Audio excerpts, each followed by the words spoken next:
Hi, welcome back to the alignment series. I'm so glad you keep tuning in. Utkatasana, chair pose, one of my favorites, and probably another controversial posture. 100% reminding you again that my way or the highway is not the way. But after all the years of paying attention to bodies and sometimes challenging what the world said was the right way, I've learned what works best for me, and so far, what I can tell is my students. But that doesn't mean there's not 1,000 variations. So, chair pose is one of my favorite postures. If you know me, you know that. And the reason I love it is I call it an equal opportunity posture because ideally the whole body is working and working relatively evenly. So, yeah, okay, so let's just do it, right?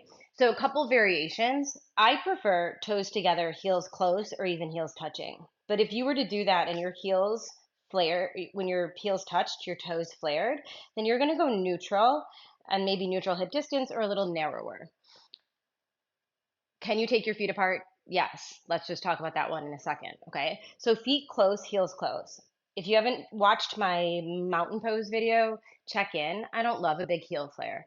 If you were to look at my knees right now, if I was to bend my knees would fall in. That's way too much internal rotation. So instead, heels close, at most an inch. Good. Then when you sit back into chair, I like to imagine that you're reaching back for a short chair, like you went to kindergarten roundup and you're trying to sit in a little kid's chair, and you have to kind of reach back, or worse, a little kid toilet, right? You have to reach back with your booty, and that should activate your butt muscles immediately. If you're aware of them, you might not be. It took me years to find mine. And then also put more weight in your heels. So it's like you're reaching back, but it's not low, it's just back. And then take your hands to your pelvis and feel that kind of cat cow energy here. And hopefully, what you're going to start to notice is that you have a tendency to go one way or the other. And then I want to ask you to not go quite so much into the thing that's obvious to you. So you want a little bit of a curve in the low back, weight is in the heels. And then if you peek down at your knees, they're not in front of your toes. You should be able to see the tips of your toes. Legs can hug into center, shoulder blades on the back. Ribs are not thrust forward, they're not back. And then you can inhale your arms up here.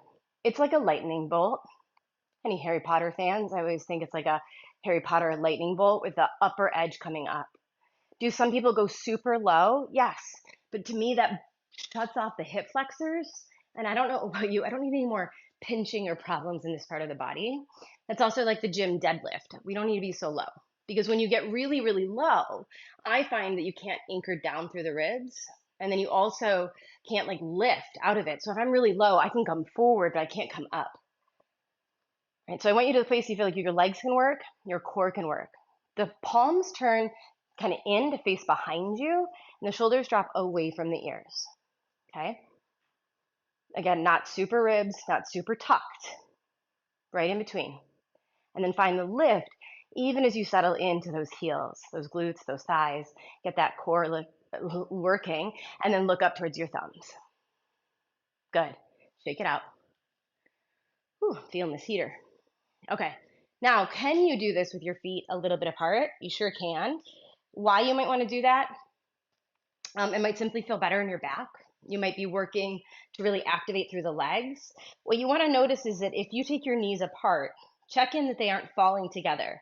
You want your knees and your feet to be in a happy, cohesive relationship in alignment. Okay, so they're well, this view is better.